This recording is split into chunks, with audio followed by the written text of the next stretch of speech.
I stand in my wedding dress, fingers trembling against the painted wood of the garden door, peering through the crack at the rows of white chairs arranged on the emerald lawn. My heart sinks as my gaze fixes on the two empty seats in the front row, adorned with satin ribbons and small bouquets of lilies. The seats where my parents should be sitting right now. Behind me, I hear the rustle of guests shifting in their chairs, the low murmur of whispers spreading like ripples in still water. Where are her parents? Did something happen? I thought they were just running late. The string quartet finishes their piece, the final notes hanging in the air like a question left unanswered. I close my eyes, willing the tears not to fall. Not now. Not after I spent 40 minutes on this makeup. Leah. Evan's voice, soft and steady, pulls me back from the edge of despair. I turn to find him standing there in his charcoal suit, blue eyes filled with a mixture of concern and anger that he's trying to mask for my sake. He takes my hand, his thumb tracing gentle circles on my skin. They're not coming, are they? I force a smile, feeling it crack at the edges. Let's not keep everyone waiting. The realization doesn't surprise me as much as it should. Hadn't I spent a lifetime chasing after their approval? Always second place to Morgan and her perfect face splashed across magazine pages. I remember being 16, bringing home the news of winning the state computer science competition. My father had glanced up from his newspaper, nodded, and said, "That's nice, sweetheart." In the next breath, he'd called out to my mother, "Carol, did you see Morgan's new Vogue feature?" They put it above the fireplace. My gaze had followed his to the gleaming frame showcasing my sister's perfect smile, while my certificate ended up in a drawer with all the others. Maybe if I'm perfect enough today, they'll finally see me. The thought comes unbidden, the same desperate wish I've carried since childhood. Even now, on my wedding day, part of me still hopes they'll burst through the doors at the last minute with some reasonable explanation. But they won't, and I know it. Evan's father appears beside us, handsome in his suit with a boutonniere that matches the garden roses surrounding us. His eyes flick to the empty seats, then back to me, kind, but not pitying. "Everything's ready when you are," he says quietly. I nod, taking a deep breath as Evan squeezes my hand once, before slipping away to take his place at the altar. Mrs. Rhodes, my soon-to-be mother-in-law, glides over, adjusting a flower in my hair with gentle fingers. This woman who spent yesterday arranging every bloom herself, who coordinated with caterers while asking about my favorite desserts, who looked at me from the first day we met, as if I were someone worthy of her son. "You look beautiful, Leah," she whispers. "Truly beautiful." The string quartet begins the wedding march, and the garden doors swing open. All 120 guests rise to their feet, turning to watch as I begin my walk down the aisle alone. No father to give me away, no mother dabbing tears with a handkerchief. But there is Evan, waiting for me with a smile that has always made me feel found rather than lost. The ceremony passes in a blur until we're pronounced husband and wife, sealing our promises with a kiss as applause erupts around us. We turn to face our guests hand in hand, and for a moment, I almost forget the empty chairs. Until the reception begins. "Ladies and gentlemen," the DJ announces, "it's time for the father-daughter dance." The words hit me like a physical blow. I freeze, champagne glass halfway to my lips, as the spotlight sweeps the room, searching for a dance that won't happen. A crushing silence falls over the reception. I feel every eye on me, 100 expressions of sympathy I don't want. Then Evan's father steps forward, extending his hand toward me. "May I have this honor, Leah?" The kindness in his eyes nearly breaks me. I place my hand in his as he leads me to the center of the dance floor. As we begin to sway to the music, I catch glimpses of guests watching us, some wiping away tears, others smiling with approval. "Thank you," I whisper, blinking rapidly to keep my composure. "Family isn't always blood," he says simply, guiding me through a gentle turn. The reception continues. Cake is cut, toasts are made. I almost manage to lose myself in the celebration until I feel my phone vibrating in the hidden pocket of my wedding dress. I slip away to check it, finding 3 messages from Morgan. The most recent one reads, "Mom and Dad are devastated you didn't make sure they got invitations. How could you forget your own parents?" Something cold and hard forms in the pit of my stomach. I stare at the screen, reading the words over and over until they blur. They're lying. I sent their invitations myself, checked the tracking number, confirmed delivery. This is about their image, not my happiness. The realization washes over me with startling clarity. I silence my phone and slip it back into my pocket. When I return to the reception, I catch fragments of conversations as I pass by clusters of guests. Always about Morgan. My Aunt Marie is saying to my cousin, "Remember Leah's high school graduation? They left early because Morgan had that callback." Carol and Daniel care more about appearances than actual relationships. Someone else murmurs.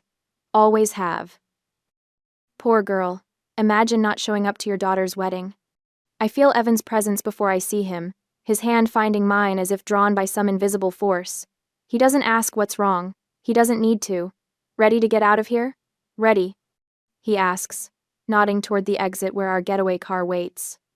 I look around at the celebration, at his family, who welcomed me without question, at friends who showed up to witness our commitment, at the beautiful garden where I became Mrs. Rhodes despite the empty seats in the front row. Yes, I say, feeling something shift inside me, something like resolve. As we run through a shower of rose petals toward our future, I make a silent promise to myself. This is the last time I'll wait for people who never plan to show up. I'm standing in our Seattle apartment kitchen, staring at my phone. The honeymoon glow of 2 weeks in Maui has faded faster than my tan. 3 weeks of silence from my parents after our wedding, and I've finally worked up the courage to call them. You forgot to invite us. Mom's voice is cold, accusatory. We never got the invitation, Leah. My hand trembles as I open my laptop. That's not true. I sent both email and physical invitations. I have the receipts. Don't be dramatic, she says, the familiar dismissal cutting deeper than it should after 32 years of practice. I pull up the email confirmation. I'm looking at the receipt right now. The email was delivered and opened on March 12th at 9:47 a.m. Dad even replied with, "Thanks for letting us know." A beat of silence. Well, sometimes these systems make mistakes. She hedges, and the tracking information shows the physical invitation was delivered to your mailbox on March 10th. I have the confirmation number. Maybe we didn't feel welcome. Mom's voice shifts to wounded innocence so quickly I almost miss the manipulation. Almost. You know how busy we are with Morgan's career taking off again. Maybe you didn't make it clear how important it was. The realization hits me like a thunderclap. They're protecting their image, not our relationship. They chose to skip their eldest daughter's wedding and are now rewriting history to make it my fault. You're always so dramatic about everything. She continues into my silence. I have to go, I say quietly, ending the call before she can respond. I sit at our kitchen counter, scrolling through texts from the last few months. The patterns emerge with painful clarity now that I'm looking for them. Mom's guilt trips whenever I mention the wedding, Dad's vague excuses about checking calendars, the convenient silence as the date approached. Morgan's text the night before our wedding repeats in my mind. Make sure you take photos with Dad's side of the family. They're important connections for when I launch my lifestyle brand next year. Not a word about me. Not a single well wish for my marriage. My phone buzzes with a text from Morgan now. Mom is crying because of your phone call. Why do you always have to upset everyone? The message is followed by another. Some relatives are asking questions about the wedding. You need to tell them you forgot to send invitations to Mom and Dad. This family drama is the last thing I need with my wedding coming up. My fingers hover over the keyboard. Morgan's wedding. Of course, they couldn't attend mine because it would make Morgan's eventual wedding less special. Her fiancé proposed last month, their engagement announcement, carefully timed for after my honeymoon. Dad's email arrives next. Your mother is very hurt by your accusations. Family loyalty means supporting each other, not attacking. Think about how this affects Morgan's wedding plans. 3 antagonists, perfectly aligned against me. Mom with her guilt as a weapon, Morgan enforcing the family image, and Dad backing them both while pretending to be the reasonable one. I look around our apartment, at the wedding photos we've just hung on the walls. Evan and I laughing with his parents, dancing with his father, cutting cake, surrounded by friends. Joy radiates from every image, but there's an emptiness too, the conspicuous absence of my side of the family. For 32 years, I've been chasing approval that was never coming. Tears stream down my face as I stare at one particular photo me in my wedding dress, looking over my shoulder with a smile that tried so hard to mask heartbreak. I don't hear Evan come in, only become aware of his presence when he kneels beside my chair, his hand warm on my knee. What do you need? He asks simply, his blue eyes filled with concern. The clarity of his question breaks something open inside me. Not what's wrong, or why are you crying, but what do you need? As if my needs matter. I need to stop pretending they care about my happiness, I say, my voice steadier than I expected. He nods. No platitudes, no attempts to solve or dismiss. Just presence. I wipe my eyes and open a new document on my laptop. I'm making a record of everything. The invitation receipts, the tracking numbers, the text messages, the emails, all of it. Date. Line by line, I create a timeline of communication attempts before the wedding. Each call logged, each message saved, each response documented. The evidence forms an undeniable pattern of deliberate avoidance followed by calculated gaslighting. What will you do with it? Evan asks, bringing me a cup of tea. I'm going to tell the truth. I take a deep breath. Not angrily, just clearly.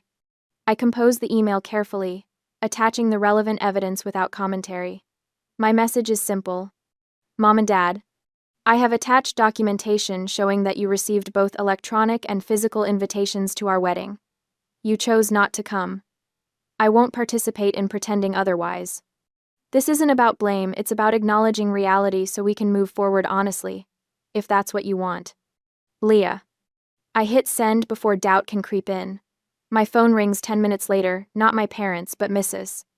Rhodes. I saw what you wrote to them, she says without preamble. Morgan copied me, thinking I'd be horrified by your attack on family. My stomach drops. Mrs. Rhodes. I'm proud of you, she interrupts gently. Standing up for yourself isn't attacking anyone. It's about time someone in that family valued truth over appearances. Warmth blooms in my chest at her words. Evan sits beside me on the couch, his shoulder against mine. Your truth matters more than their comfort, he says quietly. I lean into him, feeling the weight lifting from my shoulders. The next day, at the software firm, a coworker comments that I seem different, more focused, more present. I realize I haven't checked my phone for messages from my parents all morning. It's a small victory, this freedom from constantly seeking parental approval. But as I walk back to my desk, head high, it feels monumental. For the first time, I'm not waiting for people who never plan to show up. 3 days later, my phone buzzes for the third time in an hour. I know exactly who it is without looking, but I glance down anyway, confirming my suspicion. Morgan. You can't ruin my wedding just because you're insecure. Mom and Dad are heartbroken. Fix this. I set my phone face down on my desk, breathing deeply as I try to focus on the code in front of me. The familiar rhythm of programming usually soothes me, but not today. My fingers hover over the keyboard, trembling slightly before I force them back to work. Everything okay? My coworker glances over, concern etched on her face. Family stuff, I say, the words sounding hollow even to my own ears. My phone lights up again.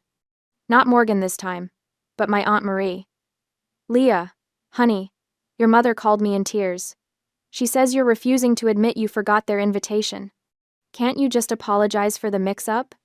I close my eyes, picturing my mother on the phone, voice quavering with practiced emotion as she spins her narrative to every relative who will listen.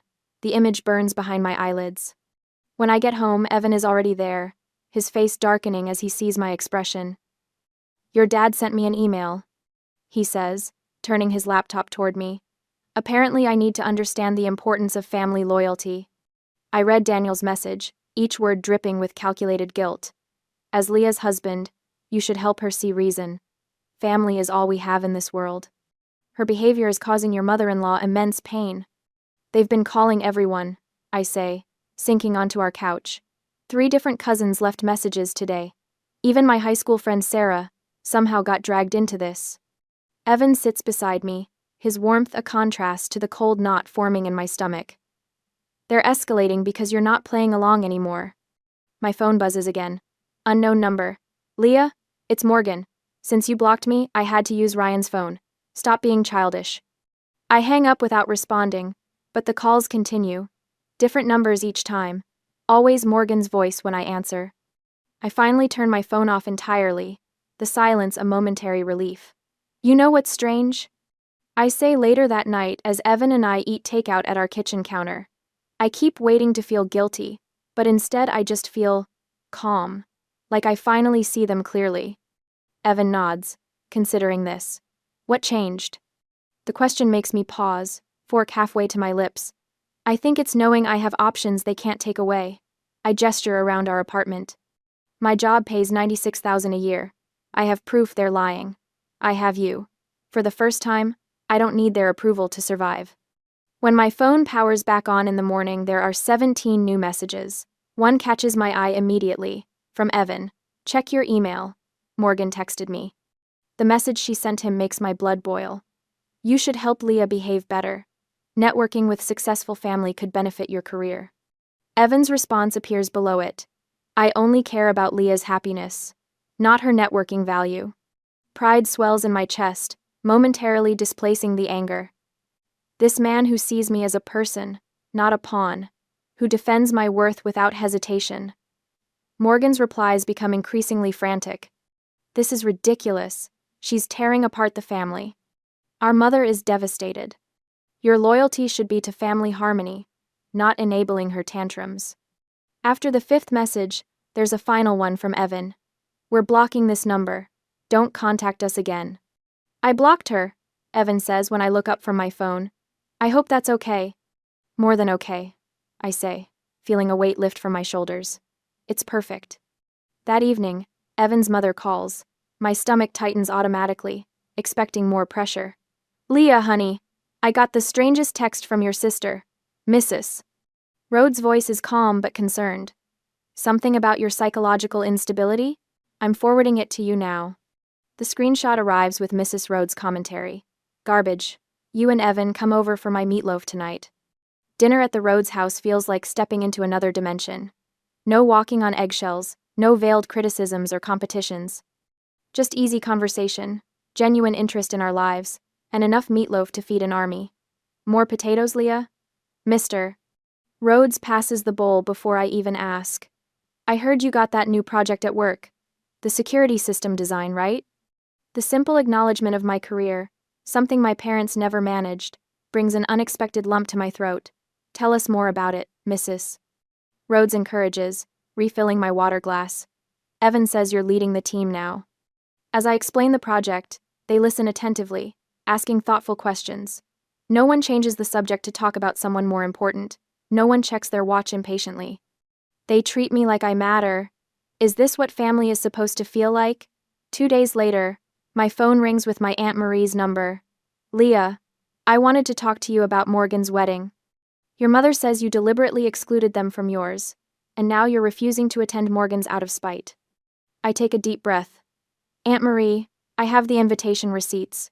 Would you like to see them? Silence stretches across the line. What receipts? Email confirmation they opened the digital invitation. Postal tracking showing delivery of the paper invitation. Text messages where I confirmed they received it. My voice remains steady as I attach the files to an email. I'm sending them now. The sharp intake of breath tells me she's looking at them. Oh, Leah, they told everyone you forgot. They chose not to come, Aunt Marie. Just like they've been choosing Morgan over me my entire life. More silence, then. I'll be damned, Carol swore to me. I believe you, Leah. I'm so sorry. That night, I create a group message, including every family member who's contacted me about this situation. I attach all the evidence, delivery confirmations, opened email receipts, text exchanges, without comment. Within hours, my phone explodes with responses. I had no idea, Leah. Your mother told us a completely different story. We won't be attending Morgan's wedding after all. Carol and Daniel owe you an apology. I sit on our balcony, watching Seattle's lights shimmer across the water as the messages continue to arrive. Evan joins me, placing a warm mug of tea in my hands. You okay? I look at my phone as another text arrives. Morgan, somehow using yet another number. What have you done? 3 aunts and Uncle Jim just canceled. Mom is hysterical. For the first time since our wedding day, I feel a smile spreading across my face. Not from happiness, but from something else. Liberation, perhaps. The knowledge that truth is finally breaking through decades of carefully crafted lies. I didn't do anything, I tell Evan, leaning against his shoulder. except stop pretending. On my screen, another notification appears. Morgan's wedding has been postponed due to venue issues. I don't need to be a software engineer to decode that particular error message. I take a sip of tea and watch as my parents' carefully constructed image collapses like a house of cards, all without my lifting a finger. My phone buzzes for the third time this morning. I watch the screen light up with Morgan's name, then darken again as I leave it untouched on my desk. The Seattle rain taps against my office window, a gentle percussion that drowns out the humming of computers around me. 3 months have passed since I sent that email with the invitation receipts to my entire family. 3 months of carefully chosen silence. Leah? My supervisor appears at my cubicle entrance, holding a manila folder. The Henderson project proposal looks excellent. The executive team was impressed with your solutions for the security vulnerabilities. I smile, feeling a quiet satisfaction spread through me. Thanks, Jared. I wanted to make sure we addressed all the possible weak points before implementation. Well, it paid off. They're giving you lead developer on the next phase. He places the folder on my desk, plus a 15% bump in compensation. Congratulations. As he walks away, I open the folder to find the official offer letter, the promotion I've been working toward for 18 months. My fingers trace over the salary figure, $110,400. More than the validation, I appreciate the timing. Proof that stepping away from family drama has allowed me to focus on what actually builds my life, rather than what drains it. My phone buzzes again. This time it's Evan. Dinner with Jake and Sarah tonight? They found a new hiking trail near Snoqualmie they want to tell us about. I type back quickly. Perfect. I got the promotion. His response appears instantly. Never doubted it for a second. Celebration dinner it is. The contrast isn't lost on me. How some people celebrate your success while others demand your attention only when it serves their narrative. I silence Morgan's next incoming call without a second thought. Later that evening, as we share a bottle of wine with our friends and plan weekend hikes, I realize something has shifted inside me. The constant ache of parental disappointment has dulled to background noise. In its place, coding challenges, mountain trails, dinner conversations, Evan's laugh across the table. Peace built not from forgiveness, but from choosing where my energy belongs. The next morning brings an unwelcome surprise. My office phone rings, an extension I rarely use. Software development, this is Leah Rhodes. Leah? Thank God I finally reached you. My mother's voice sounds hollow through the phone line. Why haven't you been answering our calls? Your father and I have been worried sick. I straighten in my chair, eyes darting to my closed office door. I'm at work, Mom. I can't talk right now. Well, when can you talk? This has gone on long enough. Your sister's wedding is in 3 weeks, and there are serious problems with the guest list.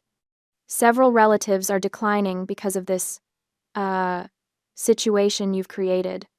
The familiar weight of guilt tries to settle on my shoulders. I shrug it off. That's not my responsibility. Of course it is. You're tearing this family apart. Your father is absolutely devastated. Her voice cracks with practiced emotion. He sent you an email yesterday. Did you even read it? I hadn't. After seeing the subject line, family obligations and responsibilities, I'd filed it away with all the others. I'll read it later. I say, my voice steady. I need to get back to work now. You can't just...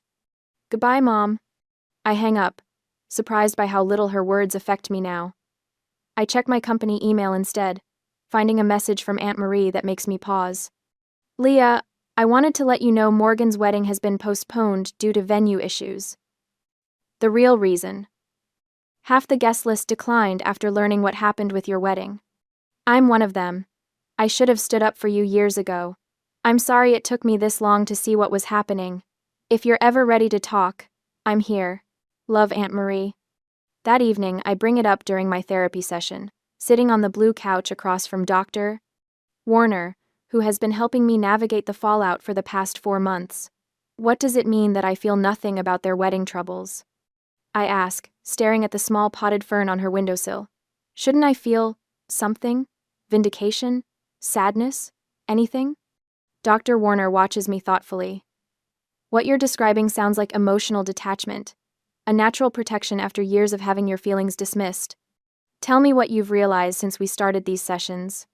I think about this question carefully. I was never the problem, I say slowly. I was just inconvenient to their narrative.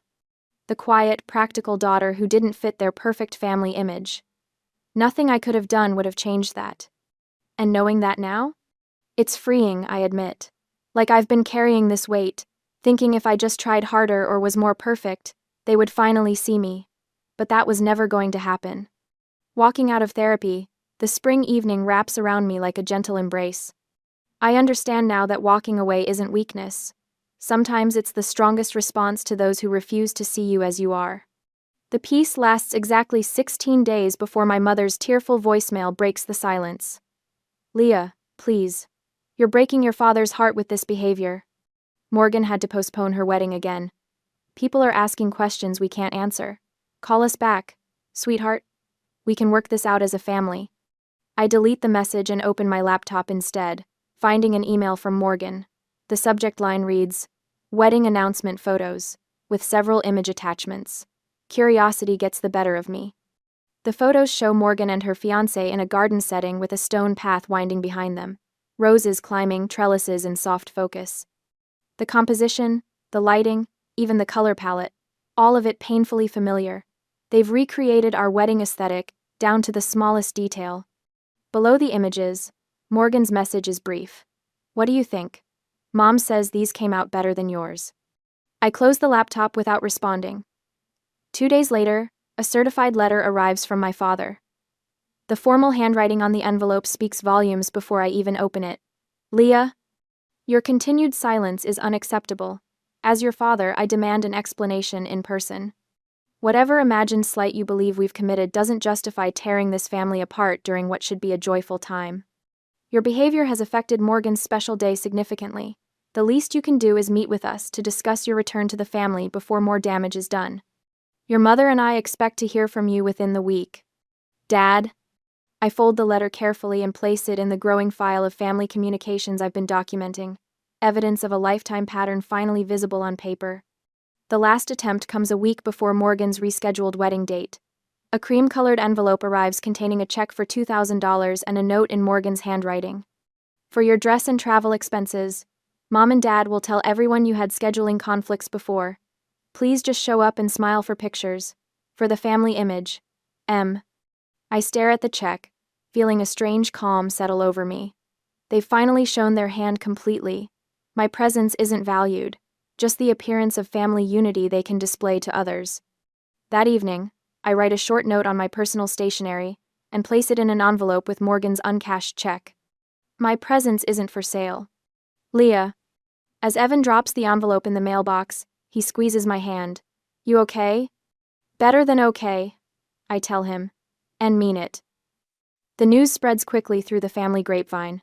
Aunt Marie calls to tell me that Mom's sister finally confronted her about their treatment of me after years of silent enabling. Morgan's fiancé has been asking uncomfortable questions about family dynamics after witnessing her meltdown over my response. They're fighting among themselves now. Aunt Marie says, Carol is blaming Daniel for letting it get this far. Morgan is furious with both of them for ruining her wedding plans. It's like watching a house of cards collapse. Are you still going to the wedding? I ask. No, honey. Some things are more important than keeping up appearances. Her voice softens. I should have learned that a long time ago. As I hang up the phone, I feel no triumph, no satisfaction in their struggles. Just a quiet certainty that I'm exactly where I need to be, building a life where my worth isn't determined by how well I fit someone else's story. Morgan's wedding invitation sits on my kitchen counter, its gold-embossed lettering catching the morning light. 3 days until the big day, and the pressure has reached fever pitch. My phone buzzes with Carol's third message today. I tap it open reluctantly. Leah, please, just show up. We'll forget everything that happened. Morgan deserves her sister there. I place the phone face down, my jaw tightening. This follows yesterday's call from another aunt, who started our conversation with casual catch-up before inevitably steering toward, your mother asked me to talk to you. And the day before that, Daniel left a voicemail offering to walk both my daughters down the aisle as if that erased their absence from my own wedding. Even Morgan sent a text last week. Your absence would be cruel to everyone who loves us both. Don't punish the whole family. Cruel. As if I'm the villain in this story. The doorbell rings. I open it to find a courier with an envelope. The return address shows my father's law firm. Inside is a letter, formal and cold.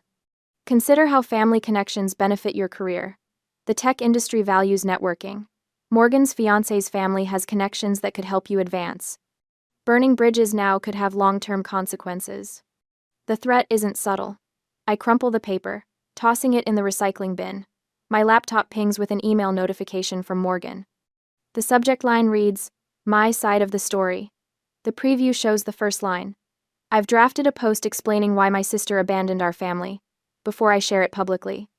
I slam the laptop shut, my heart hammering. When did they become so desperate? My phone buzzes again. A cousin I rarely speak to.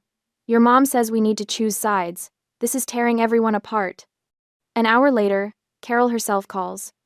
I answer, against my better judgment. Leah. Her voice is tight with forced calm. This has gone on long enough. Come to the wedding, or you're not part of this family anymore. The irony almost makes me laugh. When have I ever been treated like I was part of this family? She hangs up without responding. Later that evening, I find myself looking through old family photos. There's one from Morgan's 16th birthday. She's center frame, blowing out candles while I stand at the edge, half cropped out. Another from my college graduation. They left early because Morgan had a modeling callback, a pattern documented across decades. You okay? Evan asks, finding me surrounded by photo albums. Am I being too harsh? I ask, my voice small. He sits beside me, gently taking a photo from my hands. It shows my empty chairs at our wedding. They skipped our wedding, Leah. Actions have consequences. I nod slowly. I know. It's just, I've spent my whole life putting their feelings first. At the cost of your own dignity, he says softly. The truth of his words resonates through me. Every family holiday rearranged for Morgan's schedule. Every achievement of mine minimized to avoid overshadowing hers. Every criticism I swallowed to keep peace. My comfort always came at the cost of my dignity. I close the albums and reach for my laptop. For hours, I work methodically, compiling everything. The wedding invitation receipt, showing delivery confirmation, screenshots of the 14 attempts to contact them before our wedding, their subsequent gaslighting claiming they never received an invitation. By midnight, I have a complete timeline of events, factual and unemotional. I draft an email to the entire family. No accusations, no anger, just documented truth. To my extended family, there seems to be confusion about my absence from Morgan's wedding. I've attached documentation of what transpired regarding my own wedding. Attached, you'll find postal tracking confirmation of my parents' wedding invitation delivery. Email receipt showing they opened the digital invitation. Screenshot records of my 14 attempts to contact them before the wedding. Their subsequent claims that they never received an invitation. I will not be attending Morgan's wedding. This isn't about punishment or cruelty. It's about consequences for choices made. I wish Morgan a beautiful wedding day. My absence is the consequence of choices made 8 months ago. Sincerely, Leah Rhodes. I press send before doubt can creep in. What do you want to do on Morgan's wedding day? Evan asks when I tell him. I smile for the first time in days. Let's hike Olympic National Park. I've always wanted to see it. On the wedding day, while we're standing atop Hurricane Ridge, with the mountains sprawled before us, my new phone pings. I've given the number only to Evan's family and a few trusted friends. It's a message from Carol's sister with a photo attachment. Morgan's wedding, the reception half empty, family members conspicuously absent. Your mother is furious. Half the family didn't show up. They're saying they never got invitations. Sound familiar? I should feel vindication, but all I feel is relief. Relief that the truth is finally visible to everyone. More messages trickle in over the next few days. Relatives apologizing for believing my parents' version of events. My cousin sending screenshots of heated family group chat arguments about Carol and Daniel's behavior. The family narrative is permanently altered. I'm no longer carrying the burden of their false image alone. A week after her honeymoon, Morgan calls from an unknown number. How could you?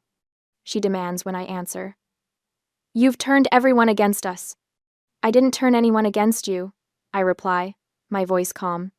I simply showed them the truth. You can't ruin my wedding and expect me at yours. The irony of her words hangs between us. That's exactly what you and our parents did to me, Morgan. It's different, she shouts, her voice cracking. They always loved me more. Why is everyone taking your side now? Her words confirm what I've always known but never heard spoken aloud. This isn't about sides, I say softly. It's about truth. I'm free of needing their approval. Are you? The line goes silent for a long moment before she hangs up. I look out my apartment window at the Seattle skyline, feeling a weight lift that I've carried for 32 years. The truth has finally set me free. Almost 2 years after the wedding, I cradle my 6-month-old son against my chest, his warm weight more comforting than any therapy session. His steady breathing has become my favorite sound in the world. The late afternoon sun filters through the windows of our Olympia home, casting golden light across the living room floor where Evan sits cross-legged, sorting through photos for the baby album.